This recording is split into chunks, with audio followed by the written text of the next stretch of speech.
Okay, well, my name is Paige Payne, and I would like to welcome you to the 10th Annual West Virginia Book Festival. Thanks so much for coming today.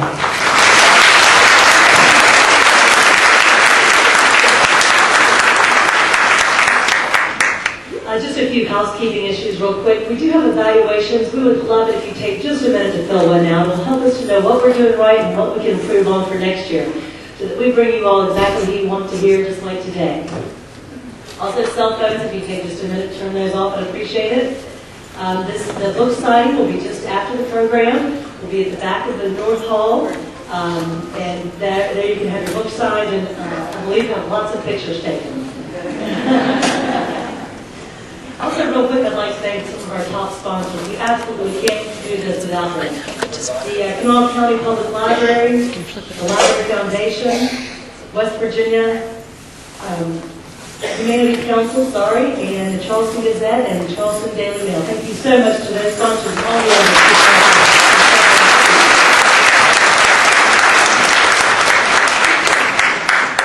Now it's my pleasure to introduce to you Diana Gabaldon. She'll be speaking to you today about her newest novel, The Exile, and how she went from being scientist to novelist.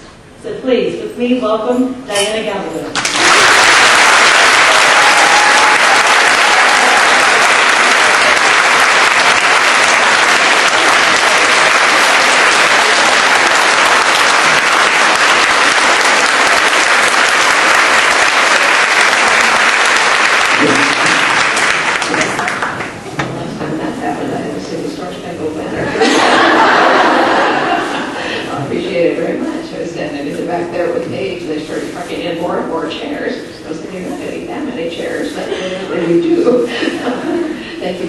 For all coming. It's such a nice day. You could be at home putting up your store windows or washing your cars, so you chose to be here instead.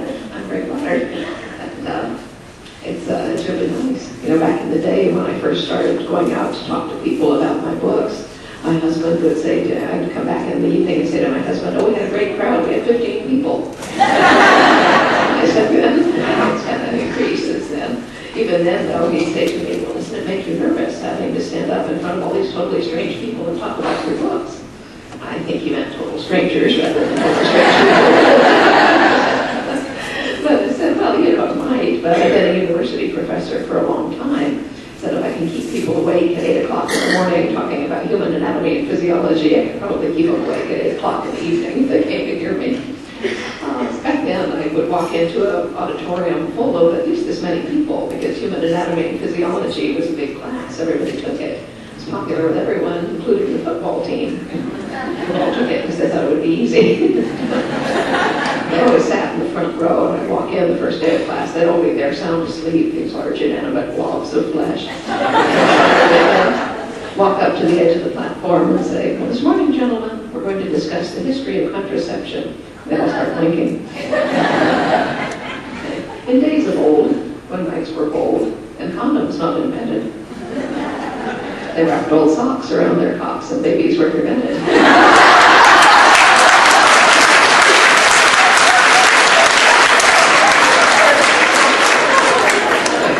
Football team too. Pardon me, I keep walking around here. I'm used to walking back and forth in front of the crowd. You know what I'm talking to as a student or whatever. But it'll work regardless. You know, I've always known that I was supposed to be a writer from the time I was 8 years old or so.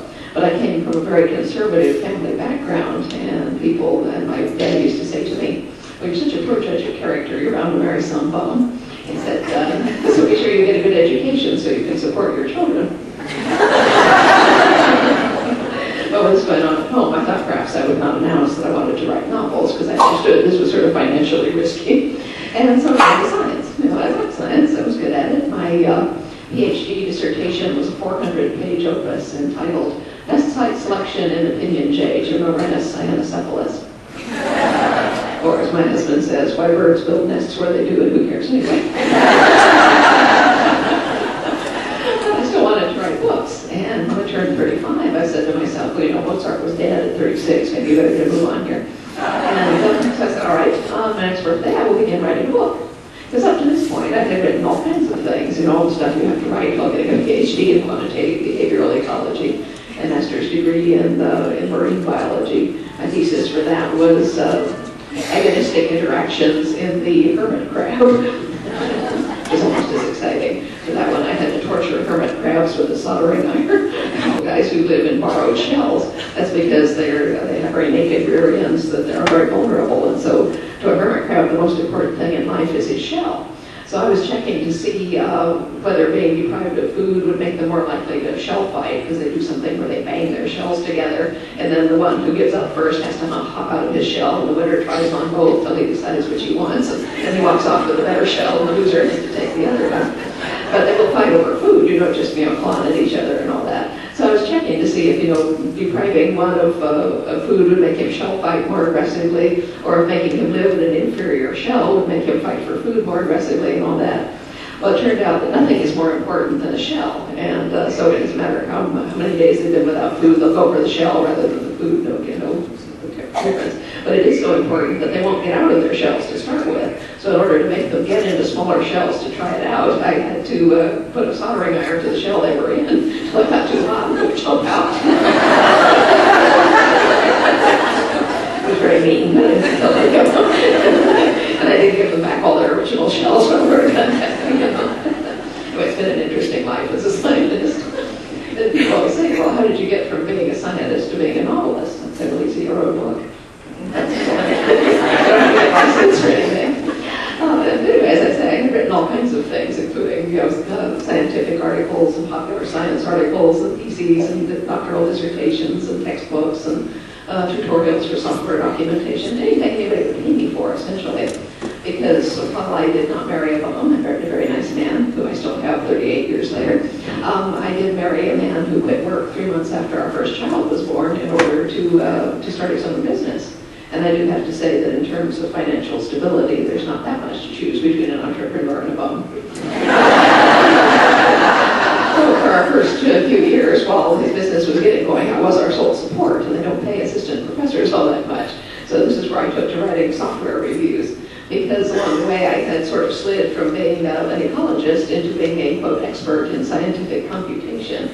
It's really easy to be an expert if there's only 6 people in the world who do what you do. And that was my profession at the time. So I was, as I say. And so when the need to earn extra money arrived, because we could keep on having children, I said, well, it's got to be something I could do at home without quitting my university job. So maybe I better write something. I said, well, what can I do better than anybody else? I can write about scientific software.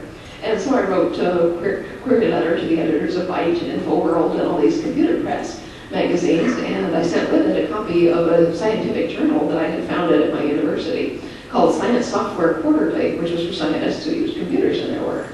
I also sent along a copy of a Walt Disney comic book that I'd done for their educational media division entitled Nutrition Adventures with Orange Bird. It was a short query letter. It said, "Dear sirs, as you can see from the enclosed, you won't find anyone who knows more about scientific and technical software than I do, and at the same time I can write so as to appeal to a broad popular audience." And so this got me immediate assignments, and within a year I was making as much freelancing for the computer press as I was working at the university, which, as I say, just goes to show how little they pay assistant professors. But the point here is that nobody ever showed me how to write software reviews or doctoral dissertations or Walt Disney comic books. I had just looked at a few and tried an example, and if it didn't look quite right, I poked it till I did. And I said, well, you've been reading novels for 30-odd years, surely if you write one, you'll recognize it. And said, okay, so I'm going to write a novel just to learn how. I'm not going to show it to anyone, I'm not going to tell anyone what I'm doing, it's just for me to learn how. And then I can decide, do I really want to do this for real? I've been thinking all these years that I do, and maybe I'm wrong. Find out here.